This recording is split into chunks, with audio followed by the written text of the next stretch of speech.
You're listening to the Diplomat's Asia Geopolitics podcast. I'm your host, Katie Putz, coming to you from Maryland. And this is Ankit Panda recording from Washington, D.C. Good to be back, Katie. It's good to hear from you, Ankit. How are you doing? I'm good. I was just out in South Korea earlier this week, and of course, it's been a big week for the U.S. Korea alliance. So back in D.C. and lots to talk about on that front. Yeah, that's quite convenient. When you were in Korea, the Korean president was in the United States, and that's what we're going to talk about today. So I guess we'll just start with the visit. It was the first visit by a Korean president to the United States, first state visit at least since I think 2011. And obviously a lot of things have changed since 2011. So pretty momentous visit. In addition, this year marks 70 years of the U.S. South Korea alliance.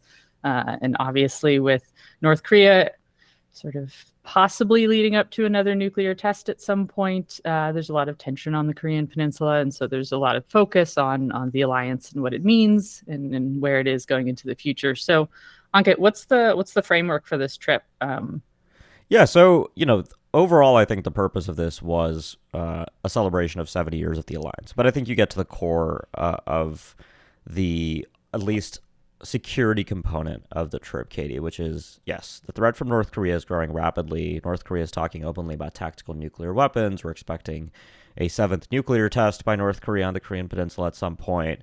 And in this environment, South Korea's anxieties are high. And specifically, the Yoon administration is trying to figure out what is necessary in this environment to deter North Korea. And as we've talked about previously on the podcast, one of the places this has gone is a prominent debate, well, less so a debate and more really a one-sided set of calls in South Korea for the acquisition of nuclear weapons. Back in January, President Yoon himself became the first South Korean president since the country transitioned to democracy to openly moot the possibility that South Korea could build its own nuclear weapons.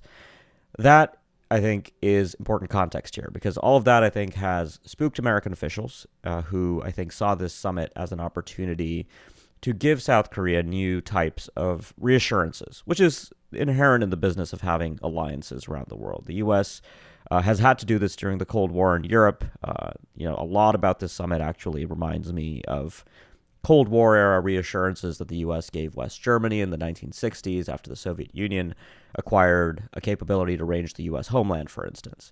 And we've had a similar dynamic play out in the Korean Peninsula. The North Koreans also have intercontinental range missiles that can range the U.S., so the South Koreans have also begun to doubt that the U.S. might not come to their assistance in a conflict, right? And alliance management, this idea of extended deterrence, which has really been the words that have defined, I think, much of the last week. Extended deterrence is fundamentally by managing perceptions. The United States has to convince South Korea that it would come to South Korea's defense, including with nuclear weapons if necessary. So the summit, I think one of the major outcomes here is this new Washington Declaration, very kind of Cold War framing. This was a separate joint statement specifically on the alliance on nuclear reassurance the Biden administration released. So that's the broader context here. I think the political reaction to the reassurances the U.S. has given are also quite interesting back in South Korea. Then that's where we should go next. I'm definitely interested in hearing what those reactions were, because obviously in the United States, this discussion of extended deterrence on the one part is sort of what is it that we're going to be doing to convince the South Koreans that we will come to their aid should there be an attack, that sort of thing. One of the sentences in the joint press conference that jumped out to me, Yoon said, this is going to include the deployment of United States strategic assets to the Korean Peninsula will be made constantly and routinely. And it's sort of, that the pace of engagement will be higher. But let's go to that Washington Declaration and sort of how was that read in South Korea? Yeah, so the Washington Declaration is an interesting document. There's several new assurances here. I think the best way to frame this, though, is that it's largely a software upgrade for the alliance, right? It's less focused on hardware, which I think some folks in Korea are a little disappointed by because we have also seen calls in South Korea for the United States to redeploy nuclear weapons. Mm-hmm. Look, there's this pervasive idea within the Yoon administration that only nuclear weapons on the southern half of the peninsula, be they American or South Korean, will deter North Korea, right? Only a nuke can deter a nuke is the mantra that you sort of hear in Seoul.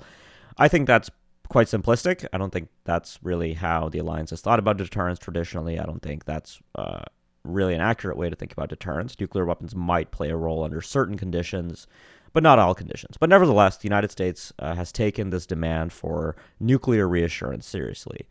So the Washington Declaration has a few new offerings from the United States, right? The President Biden, for instance, personally committed, and he said this at the press conference, as is stated in the Washington Declaration, that the United States will make every effort to consult with South Korea on any possible nuclear weapons employment on the Korean Peninsula.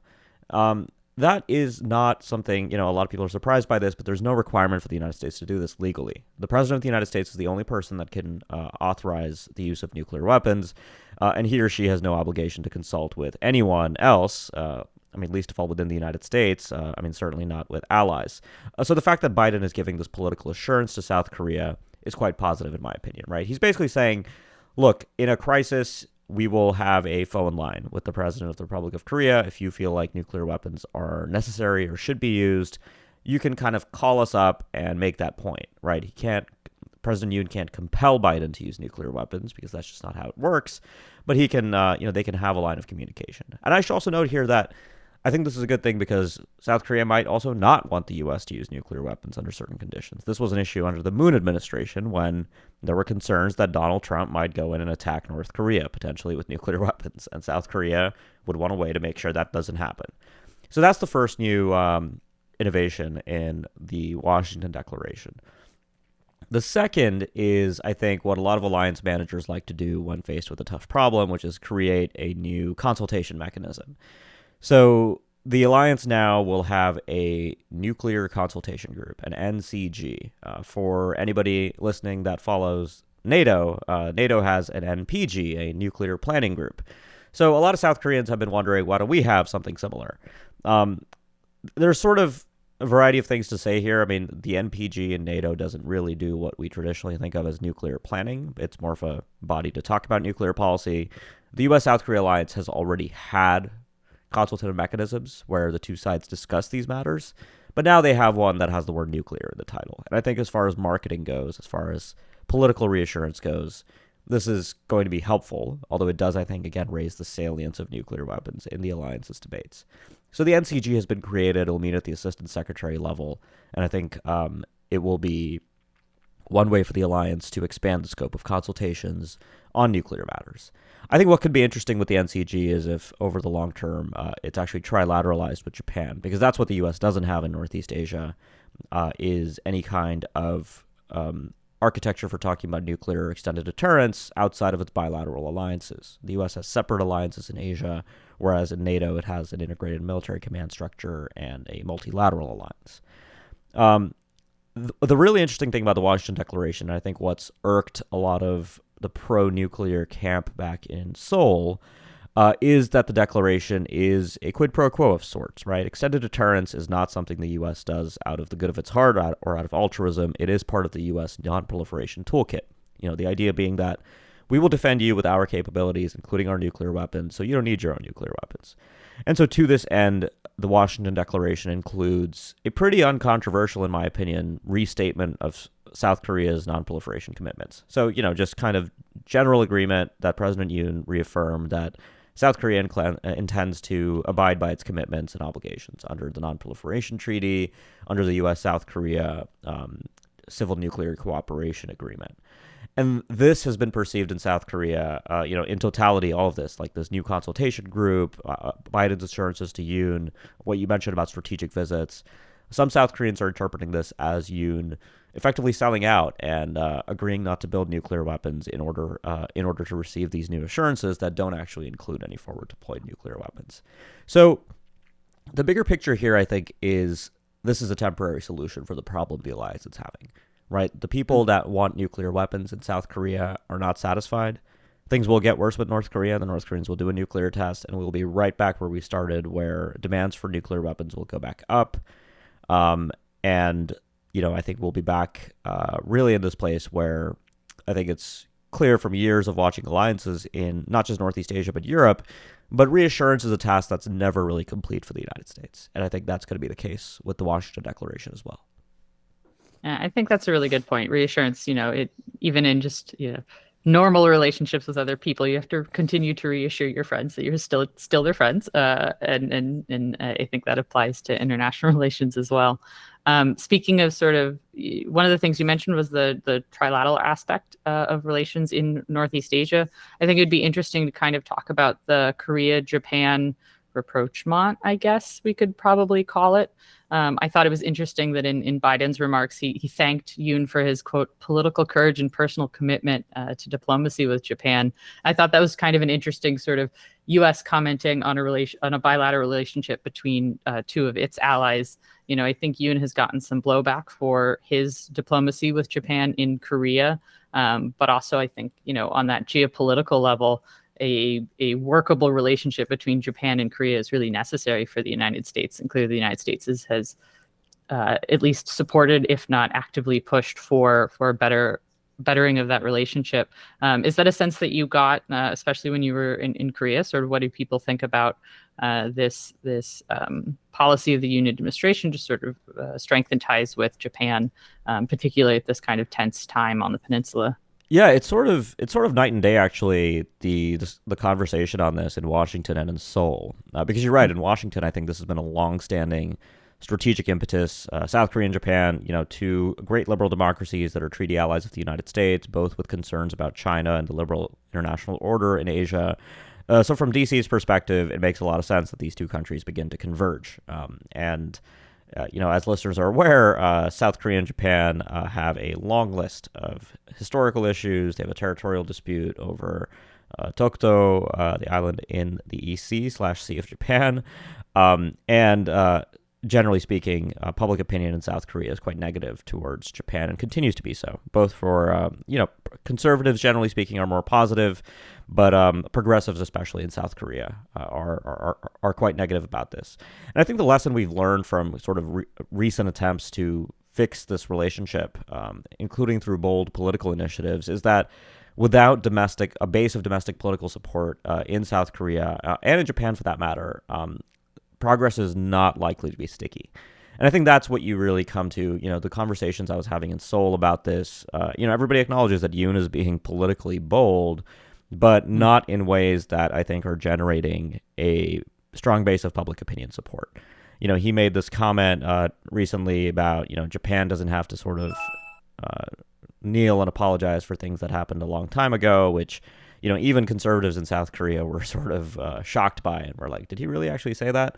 And so political boldness, I think, is having the effect of demonstrating to the United States that South Korea is willing to take steps to improve relationships with Japan in the short term. And there have been, meaningful steps to normalize the relationship. South Korea has removed Japan from its export control risk list. The two countries have normalized their military intelligence sharing agreement. There's more trilateral coordination on North Korea. There's plans for real-time information sharing. But the risk here is that, Yoon eventually leaves office and another South Korean president comes in. If that president is a progressive, for instance, it's very likely that we end up back in a place where relations between the two sides are not good.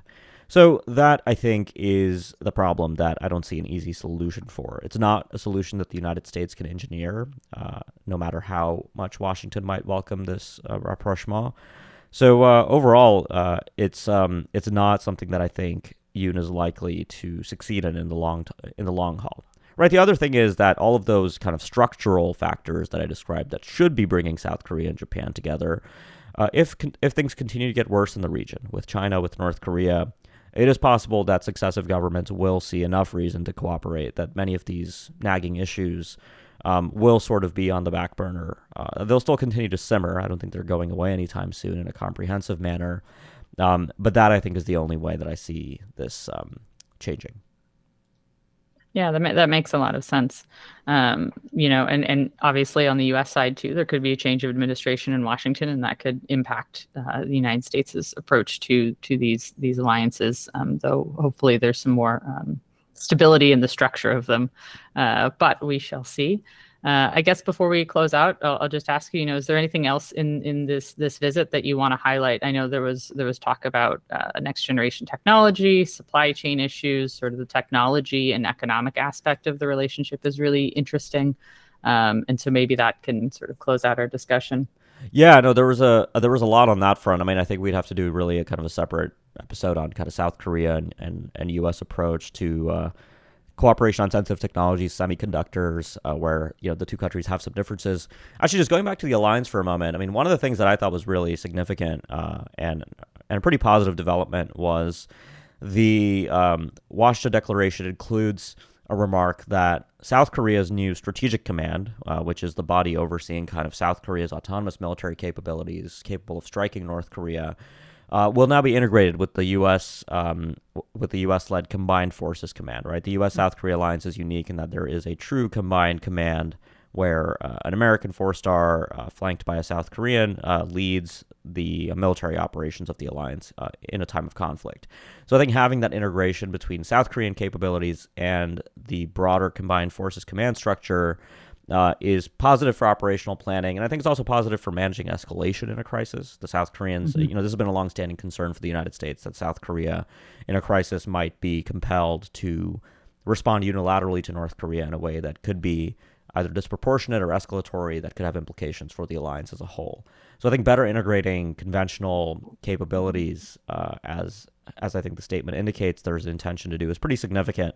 It's not going to get a lot of headlines because the big nuclear word isn't in there, but I think it's conventional deterrence continues to be about 99% of how the alliance practically deters North Korea. I think because you know crises will turn into conventional wars first.